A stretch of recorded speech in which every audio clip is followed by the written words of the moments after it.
नसीहत नंबर 1। किसी से गुनाह खता का होना इतनी बुरी बात नहीं, लेकिन गुनाह खता से तौबा न करना और बार बार उस पर इसरार करना बहुत बुरी बात है। किसी से गुनाह होने पर हमेशा के लिए नफरत करना अच्छी बात नहीं, बल्कि अच्छी बात यह है कि उसको नसीहत की जाए, अच्छे अखलाक से समझाया जाए। फिर भी अगर वो ना सुधरे तो अब ताल्लुकात महदूद कर सकते हैं। नसीहत नंबर 2। किसी से गुनाह खता होने पर फौरन उसको जहन्नुमी न समझें, इससे शदीद नफरत न करें, बल्कि ये सोचा करें कि हदीस पाक में इरशाद है कि कलवा बेनी आदम खतिया वाखरा अलखतलिफ है इल्तिवाबोने, यानी आदम की औलाद तो खताकार है ही, लेकिन अच्छा इंसान वो है जो अपनी गलती तस्लीम करके तौबा करे। लिहाजा इस शख्स को अच्छे अखलाक से नसीहत करे, फिर भी अगर वो अपनी गुनाह और जिद पर कायम रहे तो इससे दूर रहें या महदूद ताल्लुकात रखें। नसीहत नंबर 3। अपनी औलाद को नमाज फजर के लिए जगाया करें, जब तक वो उठ ना जाएं आप वहां से ना हटें।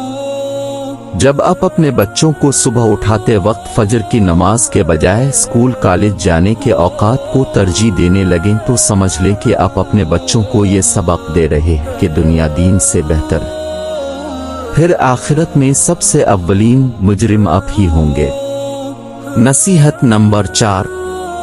संजीदगी भी अल्लाह ताला की एक बड़ी नेमत है, क्योंकि बहुत से अच्छे काम इंसान सिर्फ इसलिए नहीं कर सकता क्योंकि वो कभी उनके बारे में संजीदगी से सोचता ही नहीं। अगर दिल में दर्द और फिक्र हो और संजीदगी के साथ सोचे तो अल्लाह ताला नेक अमल करने की तौफीक भी अता फरमा देते हैं।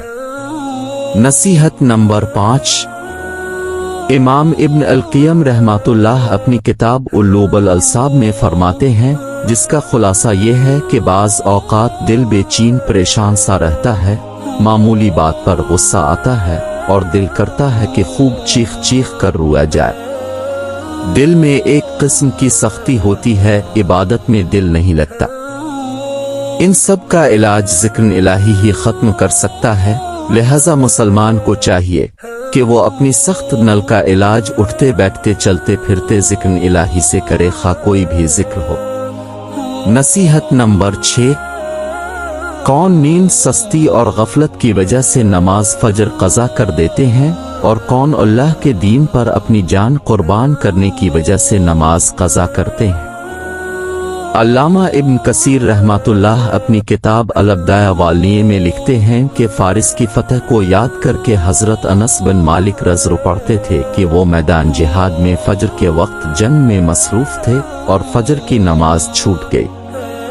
अगरचे उस वक्त वो सब माजूर थे क्योंकि इस हालत में नमाज मुआफ हो जाती है, लेकिन फिर भी रू रू कर फरमाते थे कि फजर की नमाज मुझे बहुत अजीज है, इसके बदले में मुझे अगर पूरी दुनिया भी मिल जाए तो मेरे लिए कोई मानी नहीं रखती। नसीहत नंबर 7। अगर आप गैर जरूरी चीजों को अपनी मेमोरी में सेव कर लेते हैं तो आप भी मोबाइल डिवाइस की तरह हैंग हो जाएंगे।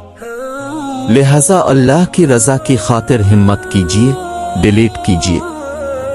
कुछ लोगों के लहजों को, इनकी नागवार बातों को, कुछ तल्ख यादों को और उनके कुछ सख्त रवैयों को, ताकि आपकी जिंदगी पर सुकून खुशगवार हो जाए।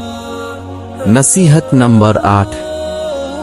खूब सोच समझ से काम ले, कभी किसी शख्स की खातिर किसी दूसरे से दुश्मनी मोल मत लेना, क्योंकि ऐन मुमकिन है कि कल वो दोनों तो दोस्त बन जाएं, जबकि तुम उसकी खातिर दुश्मनियां भुगतते रहोगे। नसीहत नंबर 9। बुजुर्गान दीन फरमाते हैं कि मसाइब आने की वजह से इंसान के लिए 4 रवैये हो सकते हैं। 1 हद से ज्यादा घबराहट और अल्लाह ताला से मायूसी, ये हराम है। 2 सब्र और बर्दाश्त से काम लेना, ये वाजिब और लाजिम है। 3 मुसीबत व आजमाइश पर राजी रहना, ये बहुत अच्छा अमल है। 4 हर हाल में अल्लाह ताला का शुक्र अदा करना, ये सबसे बेहतरीन अमल है।